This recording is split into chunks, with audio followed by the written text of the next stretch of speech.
नमस्कार, आप देख रहे हैं न्यूज प्लस 21। मैं हूं आपके साथ ललिता चक्रधारी। देश के कई राज्यों में सेना भर्ती की अग्निपथ योजना का विरोध हो रहा है। युवाओं में से लेकर कई तरह की धारणाएं हैं। युवाओं के मन में सवाल उठ रहे हैं कि इन सवालों को दूर करते हुए मध्य भारत एरिया के general officer commanding lieutenant general M.K. दास ने मीडिया से रूबरू हुए। Lieutenant general M.K. दास ने बताया कि सेना के भर्ती के लिए एक बेदाग चरित्र जरूरी है। उन्होंने कहा कि देश का युवा जिस तरह की हिंसक वारदातों में शामिल है, ये देखकर दुख हो रहा है। वो जो कर रहे हैं आवेश में आकर कर रहे हैं, उन्हें तसल्ली से बैठकर इस योजना को समझना होगा। उन्होंने कहा कि अग्निपथ स्कीम भारतीय सेना में सेवा का बेहतर मौका है। छत्तीसगढ़ समेत देश के 17 से 23 साल युवाओं को ये अवसर मिलेगा।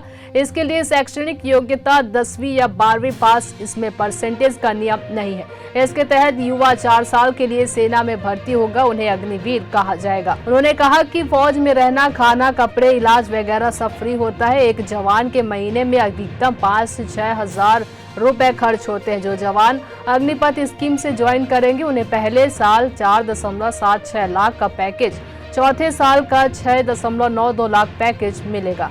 वो 7 से 8 लाख रुपए सेव भी कर पाएंगे। सर्विस खत्म हुई तो सरकार लगभग 12 लाख रुपए देगी।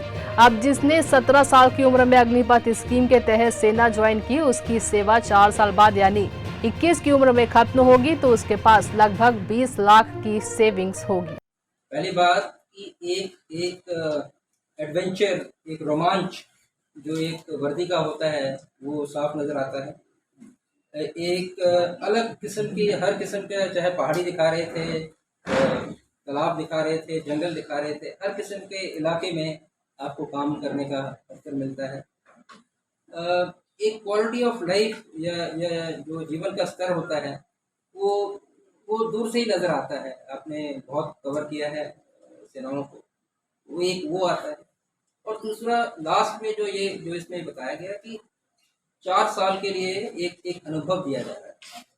दरअसल बात यहाँ पर थी कि अभी तक जो हमारी चयन प्रक्रिया थी वो ऐसे युवाओं को कोई अवसर नहीं देती थी जो छोटे समय के लिए सेना या सशस्त्र सेनाओं का हिस्सा बनना चाहते थे और उसके बाद अपना एक नया कैरियर शुरू करना चाहते थे। उनके पास ऐसी कोई संभावना नहीं थी। ये दरअसल ये इस किस्म की प्रक्रिया बहुत सारे देशों में पहले से थी। हमारे देश में एक ये ख्याल आता था, ऑफिसर्स के लिए एक प्रक्रिया है, अभी भी है। शॉर्ट सर्विस कमीशन के माध्यम से वो कम समय के लिए आते हैं और जो रहना चाहते हैं वो गवर्नमेंट कमीशन लेते हैं और बाकी अपना दूसरा कैरियर करते हैं। तो जवानों के लिए एक बहुत ज़रूरी था कि एक ऐसा कैरियर बनाया जाए और जिसमें सारी एक ऐसी स्कीम बनाई जाए जो देश हित को सबसे आगे रखे। इसकी तैयारी पिछले तकरीबन 2 सालों से चल रही थी। तो ये जो स्कीम आपके सामने है ये बहुत सोच समझ कर लाई गई स्कीम है। उसका और एक जो नेतृत्व का जो एक समझदारी भी मैं कहूँगा कि जैसे इसकी उम्र 17.5 से 21 साल थी, लेकिन जब ये पाया गया कि हमारे कुछ युवा जो ओवर एज हो गए हैं वो नहीं कर पाएंगे तो उसकी एज बढ़ा के 23 साल भी कर दिया गया है। यानी कि सरकार और सेना जागरूक है, they are aware, they are conscious of the fact that जो यूथ के एस्पिरेशंस हैं उसको कैसे मीट किया जाए। तो मैं अभी एक प्रेजेंटेशन आपको जल्दी से दिखाना चाहूँगा जो कि आपके उसके माध्यम से उसके कुछ की मुद्दे ही, ज़्यादातर चीज़ें आप सभी ने ऑलरेडी, आप उसके जानकार हैं, उनको जानते हैं।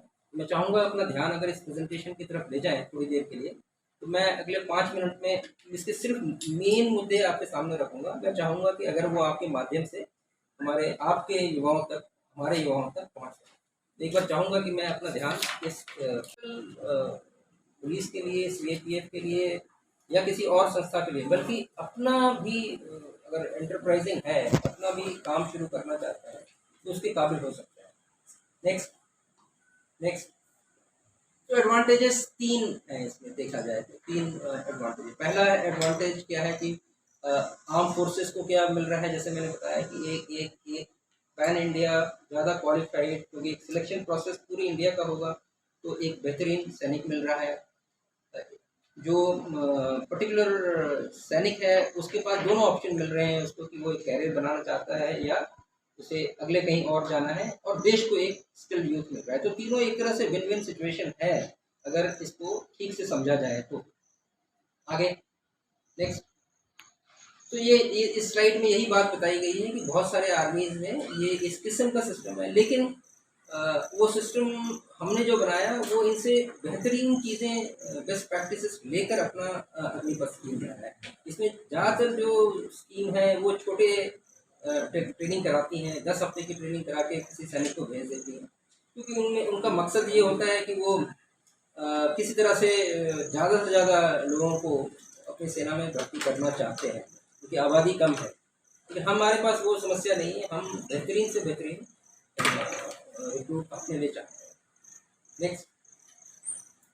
तो अगर आप देखा जाए तो इसका क्या होगा, इम्पैक्ट सिंपल होगा कि एक यूथ प्रोफाइल जो है उसमें रिस्क लेने की कैपेबिलिटी मच हायर होगी।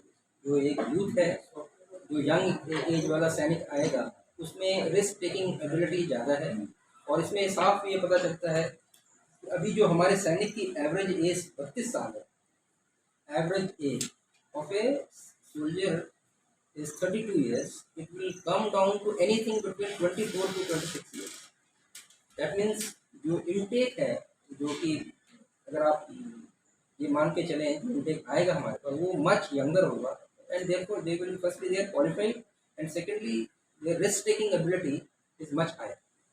Okay, next मॉडल जो नेक्स्ट आइए मैं इसमें समझाना चाहूँगा। ये जो मॉडल है ये अच्छा स्लाइड इसमें बताया गया है कि ये मेरिट बेस्ड सिलेक्शन है 17 से 21 साल पहले, और अभी जैसे मैंने आपको बताया 23 साल के लिए कर दिया गया।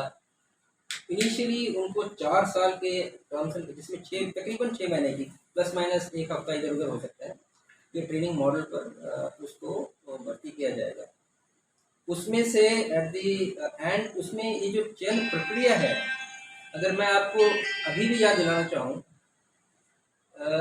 भारतीय सशस्त्र सेनाओं की जो चयन प्रक्रिया है आपने देखी होगी कि बहुत जगह पर भर्तियाँ होती हैं, लेकिन शायद ही कभी आपने देखा होगा कि हमसे भी कभी गलतियाँ हो रही होंगी, लेकिन जो हमारे चयन प्रक्रिया है वो सबसे ज़्यादा ट्रांसपेरेंट और फेयर होती है।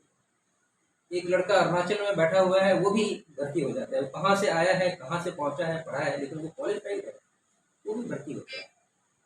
तो वो एक ट्रांसपेरेंट और फेयर जो प्रक्रिया है वो स्ट्रेंथ रही है। हम कहाँ से आए, एक फेयरनेस ऑफ द सिस्टम था जिसने हमें ऊपर भेजा है। सेम वे आपने भी अपने क्रॉस में आस पड़ोस में देखा होगा, जो लड़के थे जो मेरिट बेस थे, मेहनती थे, वो उनका कोई उनको मेरिट था तभी वो भर्ती हुए। तो वो एक प्रक्रिया से वो भर्ती होंगे। उसके बाद शुरू से ही ये सिस्टम में बताया गया, और मैं ज़्यादा से ज़्यादा इसके बारे में पढ़ रहा था, जो उसका जो फाइन प्रिंट है उसकी ट्रेनिंग के दौरान से ही उसका व्यवहार, उसकी क्षमता कैसी है उसको रिकॉर्ड किया जाएगा ऑटोमेटेड तरीके से, मैनुअल नहीं, पूरे सेंट्रलाइज सिस्टम से।